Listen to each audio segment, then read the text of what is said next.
Hockey খেলার উপর নির্মিত হয়ে আসছে নতুন ধারাবাহিক। বাংলা ধারাবাহিকের নায়িকাদের মধ্যে যারা অল্প দিনেই দর্শকদের মন জয় করে নিয়েছেন, তাদের মধ্যে অন্যতম দীপান্বিতা রক্ষিত। শুধু অভিনয়ই নয়, নাচেও দারুণ পারদর্শী তিনি। দর্শক তাকে শেষ দেখেছিলেন সান বাংলার মঙ্গলময়ী মা শীতলা ধারাবাহিকে, কিন্তু খুব অল্প দিনেই শেষ হয়ে যায় এই ধারাবাহিক।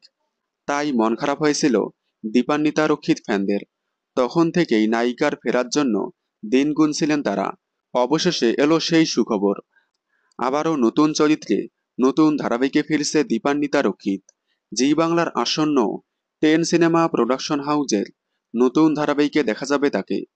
বরাবরই এই প্রোডাকশন হাউস খেলাধুলার গল্প নিয়ে দর্শকদের মনোরঞ্জন করে। এবারও তার অন্যথা হলো না। দীপান্বিতাকে দেখা যেতে চলেছে এক হকি খেলোয়াড়ের ভূমিকায়। পরিবারের ডান পিঠে মেশে, কটূক্তি শুনলেই ঝাঁঝালো উত্তর দেয় সে। হকির স্টিককে হাতিয়ার করে আত্মরক্ষা করেও সে। এমনই এক চরিত্রে দেখা যাবে দীপান্বিতা রক্ষিতকে। জানা যাচ্ছে নারী কেন্দ্রিক এই গল্পটি চলতি বছরেই আসতে চলেছে। তবে এইবার দীপান্বিতার নায়কের চরিত্রে কাকে দেখা যাবে তা এখনো জানা যায়নি। আপনারা দীপান্বিতা রক্ষিত এই নতুন ধারাবাহিকটি দেখার জন্য কতটা এক্সাইটেড কমেন্টে জানাবেন।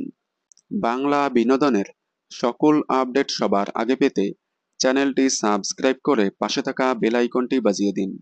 ধন্যবাদ।